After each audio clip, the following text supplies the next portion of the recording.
Namo Amida Boo. Good morning, good afternoon, good evening, wherever you are, whenever you are, in whichever realms of existence you are, whatever states of mind you're in, whatever conditions you're in, welcome to my channel. Today I'd like to talk about something a little bit different,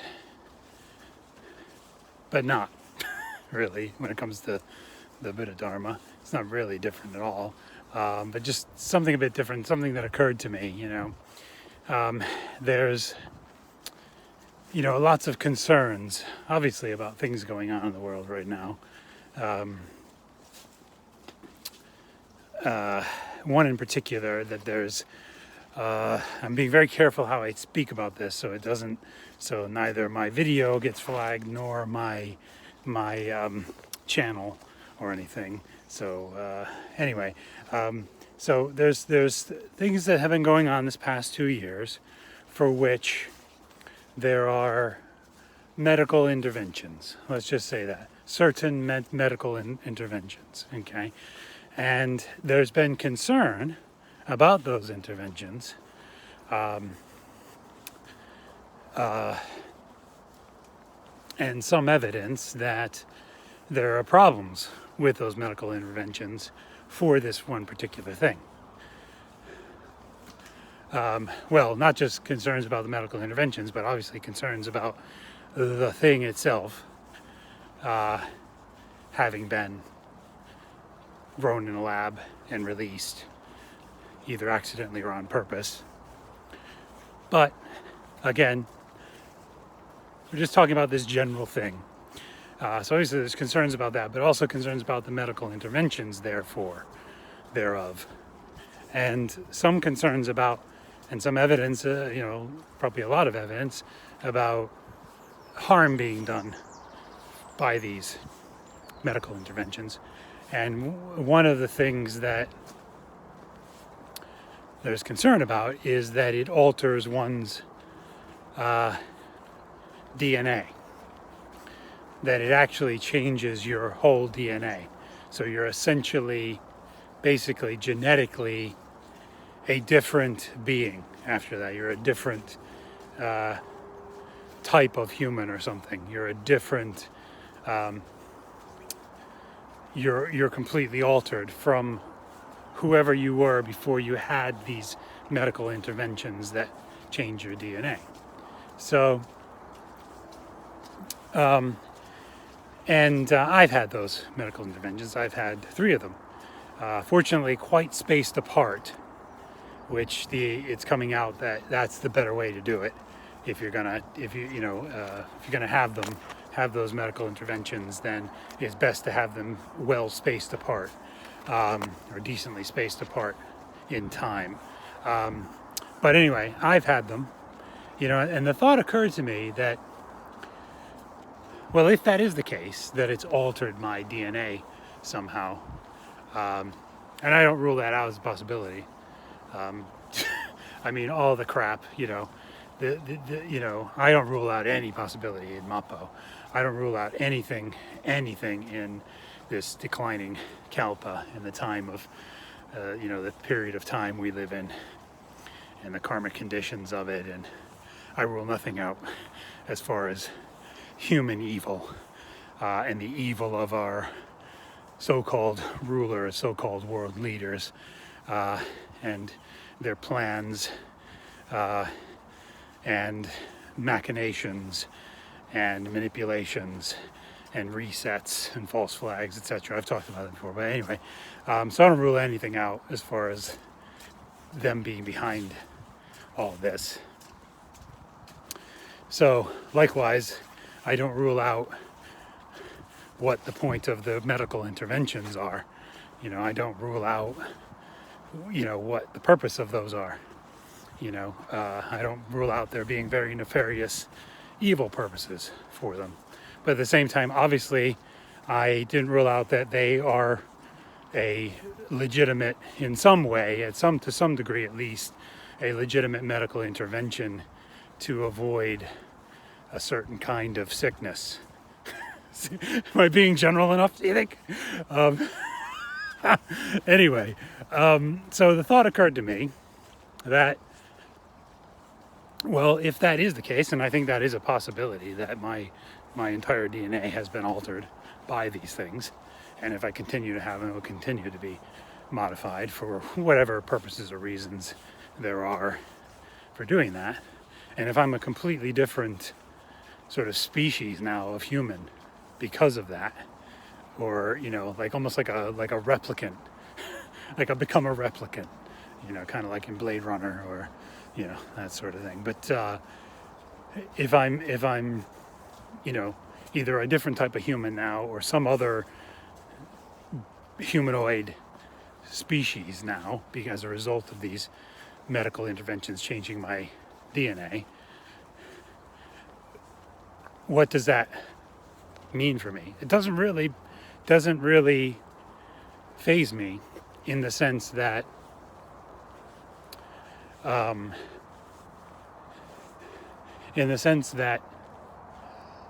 still a Buddhist, you know, I'm still, you know, in the sense that it's still my karma that is, you know what I mean? It's still my karma, my tendencies that allowed that's happened. Do you know what I mean? It's still, you know, down to my karma that those conditions occurred. Hiya, thank you. And sorry, just a little traffic on the path. Anyway,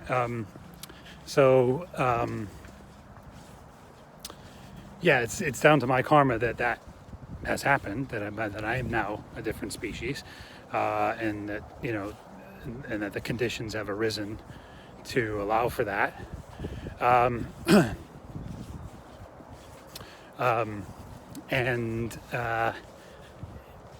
You know, but it's still, you know, I still have the Buddha Dharma. I'm still a Buddhist. I still know that it doesn't really matter, because we're changing all the time anyway. You know, none of this is real. It's, you know, we're every nanosecond. It's we're dying and being reborn. You know, it's death and rebirth, like down to the smallest, inconceivably small nanosecond of this existence. That's kind of what's happening. So it's not, or something along that line. So it's, you know, me being a different species now doesn't matter. I'm still going to follow the Jodo Shinshu path. I'm still going to listen deeply to the Dharma.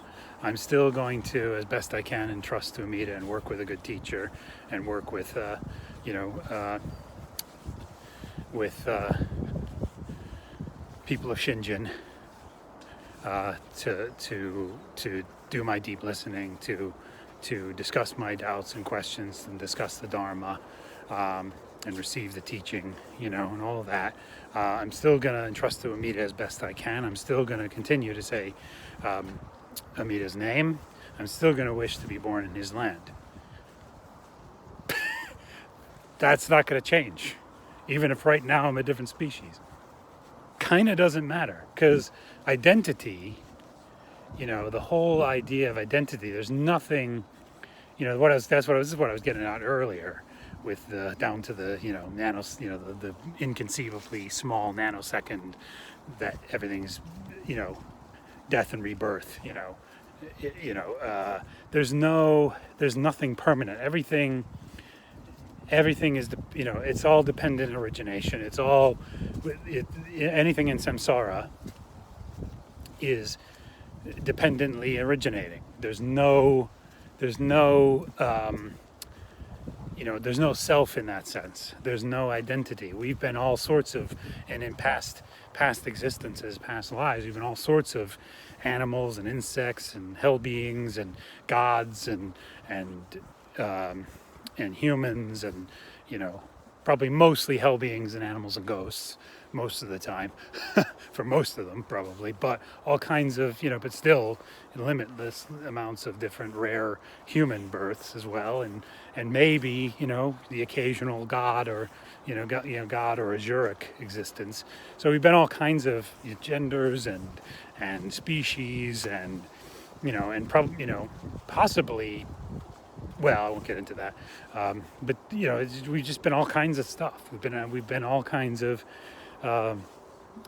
identities. So there's nothing, to latch on to any kind of identity, including, well, I'm a natural human versus, so now my DNA is now altered, so I'm not a human anymore. No. Oh. Well, to me, it doesn't really matter. It doesn't. Because, I've encountered the Buddha Dharma. I've encountered Amida's Dharma. And Amida Buddha is working in my life and has been working in my past existences for however limitless amount of time, limitless immeasurable time frames. So, it's not like, it's not, and he was working with me in all those provisional with the collection of tendencies and karmic causes that I was and am, in all those different ways, in all those different existences. So it's not, do you see what I'm saying? Like, it doesn't, to latch on to some kind of identity now. So, thinking of identity politics for one thing, is just, it's just such a sham, first of all, and it's used for such nefarious and negative, manipulative, power consolidating purposes. First of all, there's all that about identity politics, but from a Buddhist standpoint, identity is not real. The only thing that's real is the Dharmakaya, the Buddha nature, is the ultimate reality beyond form. And I suppose it's beyond both form and formlessness, because it's beyond. There's these very highly refined realms of heavenly God, Deva type realms. They might not even call Deva realms. So these very higher realms, high above Mount Sumeru, way above where there's no form. Where there's form realms, but a subtle form type of form, and then there's formlessness. There's a formless realm, but there's still some kind of consciousness there. And then, beyond all of that is Buddha nature. It's the ultimate reality beyond form. That's the only thing that's a real thing. And we all have that, but it's totally obscured, and covered by layers of karma and skandhas and kleshas and defilements and obscurations and attachments and aversions and craving and ignorance, and delusion. So we can't. There's no way we can see that, especially being a spiritual idiot like I am, living in Mappo. There's no way I can experience that reality. But that is the only thing that's real. The only way actually I can experience it in some way, is through the way that Amida Buddha has given us, through him. That Amida Buddha is the only thing that's true and real for me in this reality. Amida Buddha, his Dharma gate, his name, his vow, his pure land. That's the only thing that's true and real. So my identity is not. No one else's identity in this lifetime is true and real. There's nothing permanent about it. There's nothing continually existing about it, about that specific identity that you have in this lifetime. If you're listening to this as a human, or even as a god or a Jura, I suppose, there's nothing intrinsic about you, the identity you have right now. It's going to be changed. It's going to change. It's changing. Actually, it's changing every second, nanosecond, inconceivably small nanosecond, imperceivably changing constantly. And you'll be a different thing in your next life. You'll be a different identity in the next life, probably of a lower realm than you are right now, unless you entrust to Amida, wish to go to his land, say his name, and be born in Pure Land by his power. You'd probably be born in a lower realm, birth, lower than where you are now, very likely. I think Buddha did teach that. The Buddha Shakyamuni, Gautama Buddha, taught that, most beings go down. There's no, and there's no question about that. If you just look at it, if you just look at the facts about that, you'll see that is the case. Most beings go down. Anyway, so there's nothing intrinsic about, let's say my DNA is completely altered now after these 3 medical interventions, these 3 things that I had over the past, what has it been, about a year, I suppose, been over about a year's time, starting about a year, when was it? I think I got anyway, that doesn't really matter. It's just, it doesn't really matter to me. That's my identity now. So what? And I'm not latching onto it. I don't value that any more than I valued my previous human existence, if it's changed, than I do it. The only thing I value is Amida Buddha, his Dharma, his name, his vow. That's what I cling to. As a Buddhist, as a Jodo Shinshu Buddhist. That's my focus. And I just need to entrust to him. I just do. That's just a fact. Because, it doesn't matter. And it doesn't matter to Amida either, whether I'm a natural human, quote unquote, or now a replicant human, a totally altered DNA humanoid, for whatever nefarious purposes that happened, through the machinations of the so-called whatever you want to call them, the cabal, the people, the beings and people running things behind the scenes, that are running things through their evil and their corruption to consolidate their power. Whatever purposes they had for it doesn't matter to me. I'm still gonna trust to Amida. I'm still gonna be on this path. Do you see what I mean? And that's it. There's not another option. So anyway, that's just a thought that occurred to me that if that did happen, as a Buddhist, it doesn't change anything for me as far as my entrusting. And when I do entrust, and I do have that diamond-like Shinjin, when I do receive Shinjin, when I do have doubtless faith, I'll be protected from even, let's say that DNA change somehow alters my mind, or has altered my mind and is going to continue to alter my mind in some way for it to be controlled. Well, that's another thing motivating me to come to faith. That's another thing motivating me to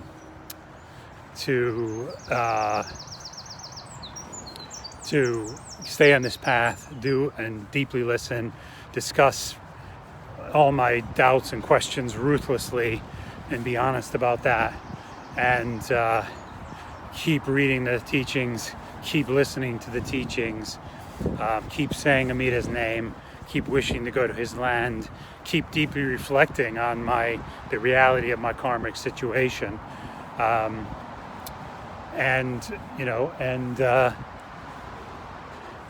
it motivates. It's another thing. It's pretty much all this aspects of Mappo motivate me to keep doing that. Motivate me to come back have always motivated me to come back to the Amida Dharma to Jodo Shinshu when I've gone to, strayed from that to other Buddhist paths or other paths like Taoism or something. It's always brought me back in short order to just it's hard to avoid the reality of our karmic situation in Mappo. So I just and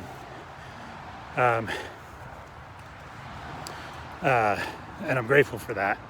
And so I'm just going to keep doing that because anything can happen. Even if let's say it doesn't happen that way. Nothing's permanent, man. There's no guarantees. I could have whatever, dementia or whatever, and lose my mind. But if I have faith before that occurs, then I'm among the truly settled. I'm among the non-retrogression. Being humans that will not retrogress, but go to Pure Land directly to become a Buddha, and so I won't be able to retrogress.